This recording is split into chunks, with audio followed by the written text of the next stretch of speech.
सर्व अच्युत गोत्रीय बंधू आणि भगिनी, त्याचप्रमाणे साधू संतांना दंडवत प्रणाम. आपण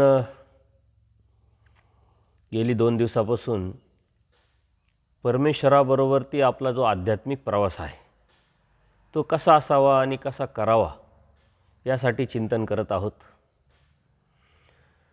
सर्वज्ञ श्री चक्रप्रभूंना महादाईसा विचारते की या मार्गाशी आदिमूळ कोण, आणि मग स्वामींनी श्री दत्तात्रय प्रभू हे आदिमूळ आहे.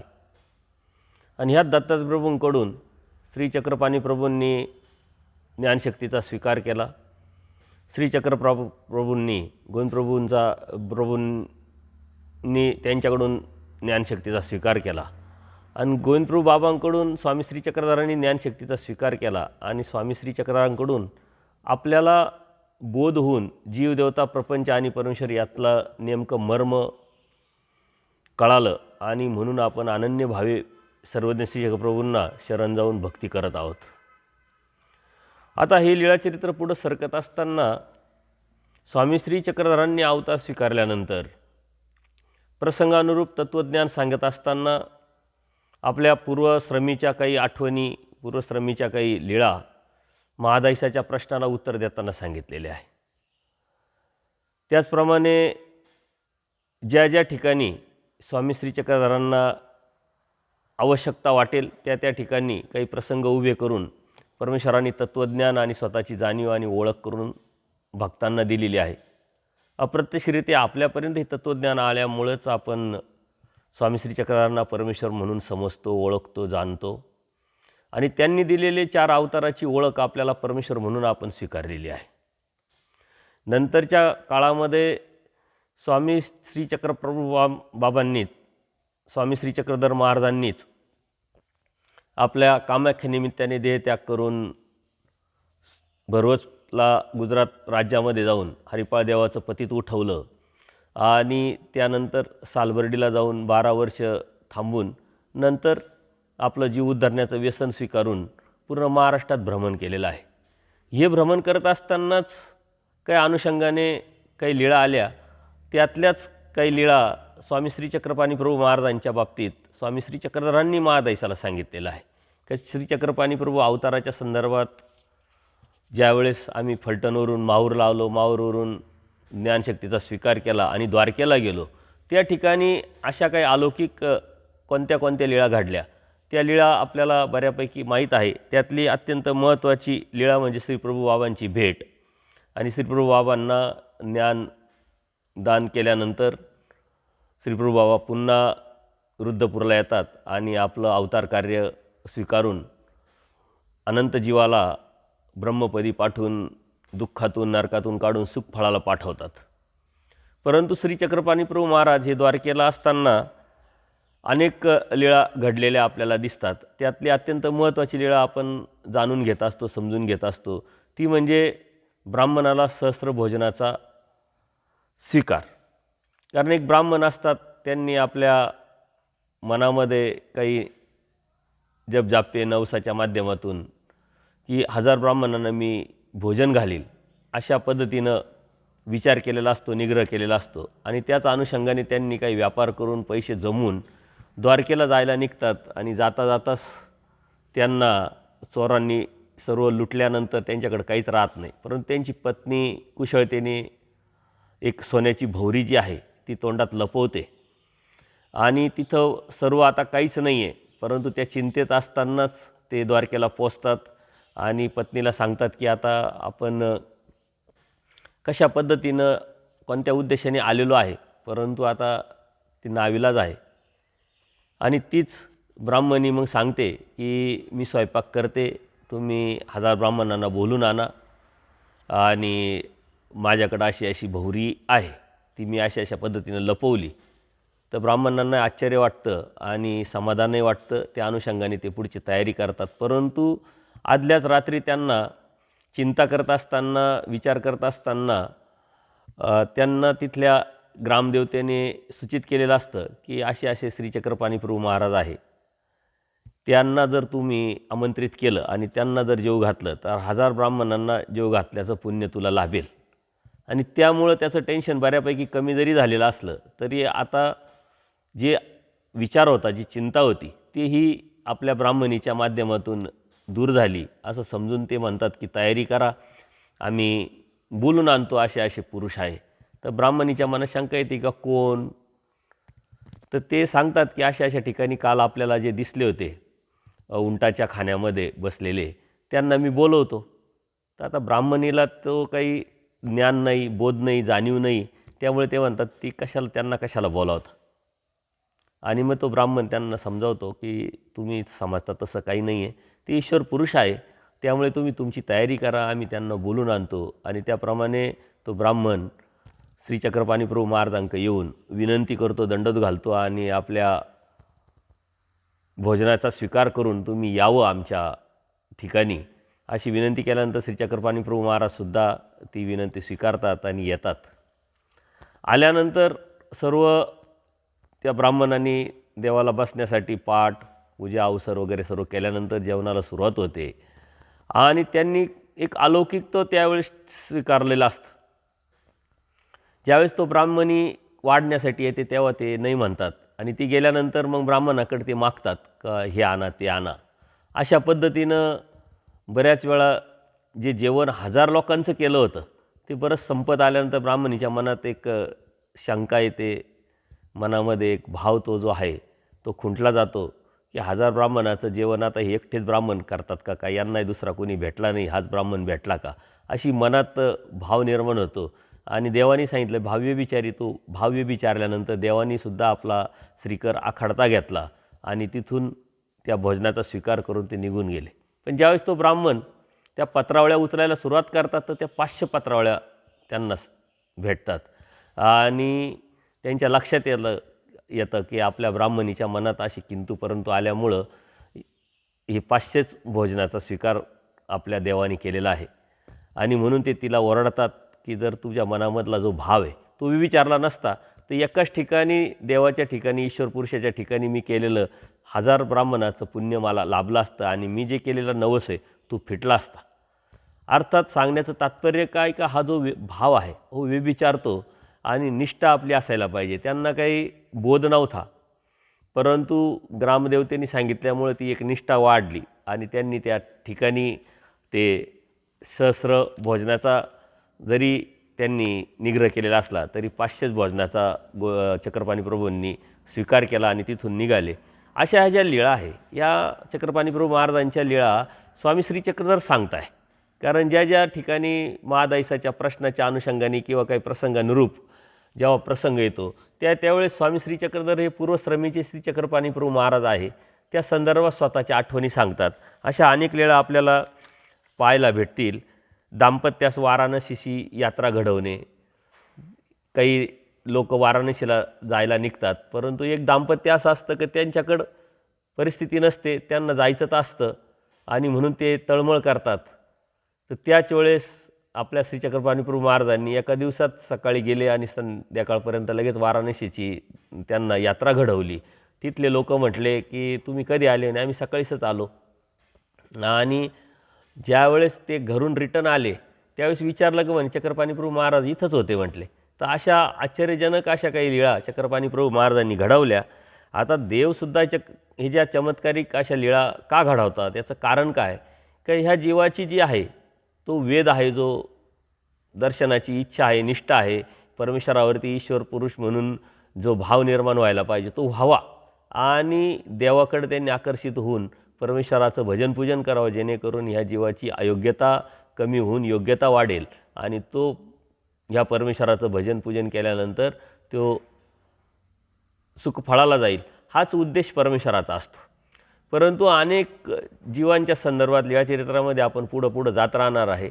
आणि ह्या कामाख्या निमित्ताने जो देहत्याग केला स्वामी श्री चक्रधरांनी, नंतरच्या काळामध्ये भरवसपूरला जाऊन आपलं हरिपाळ देवाचं पतित उठवलं, ही लीळासुद्धा नंतरच्या काळात महादायसाला विचारल्यानंतर देव सांगणार आहे आणि ती बी लीळा आपल्या प्रसंगानुरूप येणारच आहे.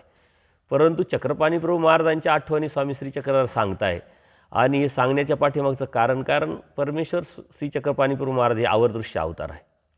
म्हणजे आवराचं देणार. आवर्दृश्य म्हणजे अलीकडचं, म्हणजे चैतन्य देवतेपासून तर कर्मभूमीच्या देवतेपर्यंत जे बी फळ आहे ते देणारा अवतार म्हणजे आवर्दृश्य अवतार, म्हणजे अलीकडचं देणारा.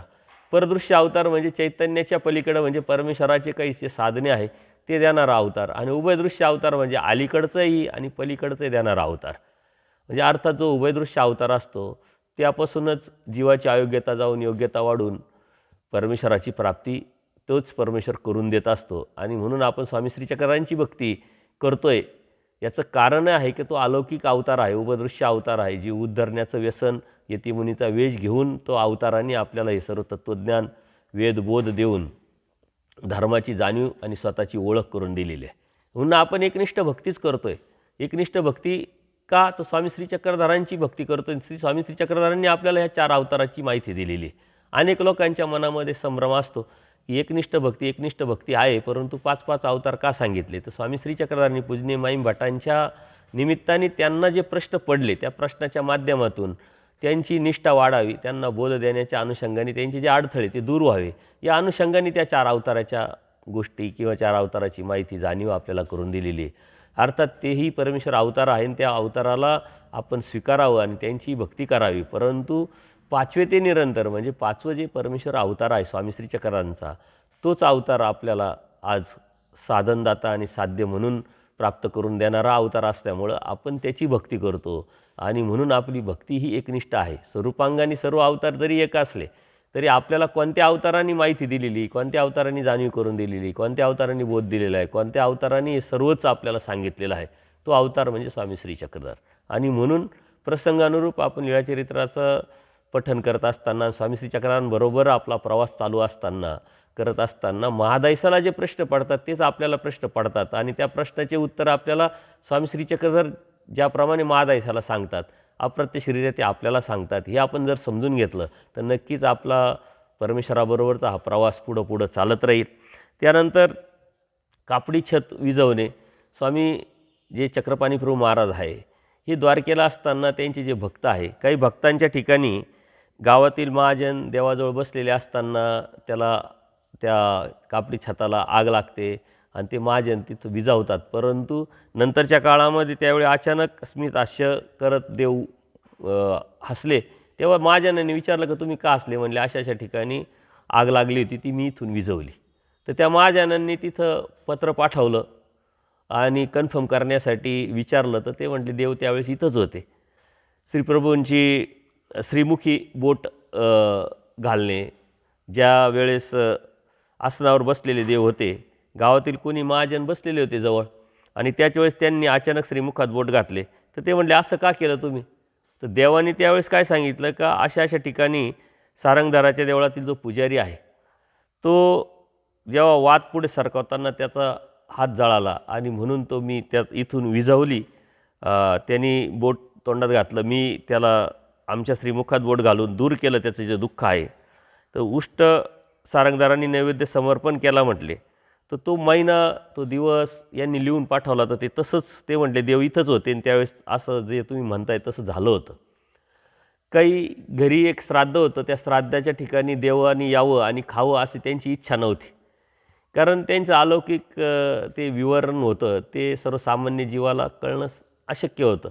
म्हणून त्यांनी सर्व घरदारे बंद करून ते जेवण बनवलेलं होतं ते लपून ठेवलेलं होतं. परंतु चक्रपाणी प्रभू महाराज जातात, ते श्राद्धाचं जेवण स्वीकारतात. तर त्या जीवाची ती कणव होती, कारण स्वामी श्री चक्रपाणी प्रभू महाराजांनी आवर्दृश्य अवतार घेतला आहे. तर ह्या आवर्दृश्य अवताराच्या अनुषंगाने आवराच्या ज्या गोष्टी आहे या जीवाला देऊन त्याची अयोग्यता नासून योग्यता करणं आणि त्याला परमेश्वर भक्तीला तयार करून त्याला मुक्तीला नेणं हाच प्रत्येक अवताराचा उद्देश असल्यामुळे या अशा अलौकिक अशा लीळा स्वामी श्री चक्रपाणी प्रभू करतात. आणि आपल्याला स्वामी श्री चक्रधर सांगतात की त्यावेळेस कशा लीळा झाल्या आणि कशा कशा पद्धतीनं त्या लीळा मी घडवल्या. तर एका ठिकाणी मंदिर असतं महादेवाचं, त्या महादेवाच्या मंदिरामध्ये एक सांड असतो जो सोडलेला वळू असतो. तो दररोज जायचा, ते बेल वगैरे खायचा, परंतु त्या दिवशी त्या दरवाजातच तो पडला आणि मेला. आता त्याला उचलणं एवढं सोपं नाही, साऱ्या लोकांची भक्ती आहे ती बंद झाली. आणि मग ते सारे लोक श्री चक्रपाणी प्रभू महाराजांक विनंती करतात की असं असं झालेलं आहे. चक्रपाणी प्रभू महाराज तिथं जातात, त्या सांडेला हात लावतात, बोट लावतात, आपला श्रीकर लावतात, तो उठतो, लांब जाऊन पडतो आणि मरतो. तर अशा काही लीळा आहे का ज्या लीळा अलौकिक अशा किंवा चमत्कारिक अशा श्रीचक्र प्रभू महाराजांनी घडवलेल्या असतात ते आपल्याला स्वामी श्रीचक्रधर सांगतात. मृतश्वान बाहेर जे आहे ते टाकणे, मृतश्वान होतं ते उचलणं, गावाच्या बाहेर नेऊन टाकणं, परत झाडू घेऊन पूर्ण गाव स्वच्छ करणं, अप्रत्यक्षरित्या स्वच्छतेचं महत्त्व, स्वच्छतेचं मर्म आपल्याला श्रीचक्र प्रभू महाराजांनी इथं सांगितलेलं दिसतं. आणि म्हणून स्वच्छतेला आपल्या जीवनामध्ये अंतर्बाह्य महत्त्व आहेच, परंतु जागा आहे, व्यवस्था आहे, तिथंही आपण स्वच्छतेच्या माध्यमातून या गोष्टी स्वीकारल्या पाहिजे. ज्या ज्या ठिकाणी स्थानावरती आपण जातो त्या स्थानावरती आपण योगदान दिलं पाहिजे, स्वच्छता निर्माण केली पाहिजे. अशा मार्ग असेल, आश्रम असेल, तिथं स्वच्छतेचा सेवा आपण दिली गेली पाहिजे. वेळात वेळ काढून आपण या गोष्टीला महत्त्व दिलं पाहिजे. परत कामाख्यानिमित्त जी सुगरणी आहे ती कामाख्य सुगरणी म्हणणे म्हणजे तिनं जे स्वयंपाक केलेला असतो तो खूप सुंदर आहे, चांगला झाला असं म्हणून तिला मोठेपण द्यायचं. परत कामाख्यानिमित्ताने अवतार त्याग, ही जी कामाख्या आहे ती कामाख्या दत्तात्रप्रभूंची निस्सीम भक्त असते, परंतु ती हठयोगिनी असल्यामुळं मोठे मोठे जे पुरुष आहे त्यांना जे आहे ती जी प्रसिद्धी गेलेले जे पुरुष असतात त्यांचं जे सत्व आहे ते भंग करणं हा तिचा एक हट्ट किंवा तिची जी योग साधना आहे त्यातून अहंकार निर्माण होऊन तो झालेला असतो. आणि ज्यावेळेस श्रीचक्रपाणी प्रभू महाराजांचं नाव ती ऐकते आणि तिला ती ईर्ष्या निर्माण होते आणि त्या माध्यमातून ते चक्रपाणी प्रभू महाराजांकडे जातात.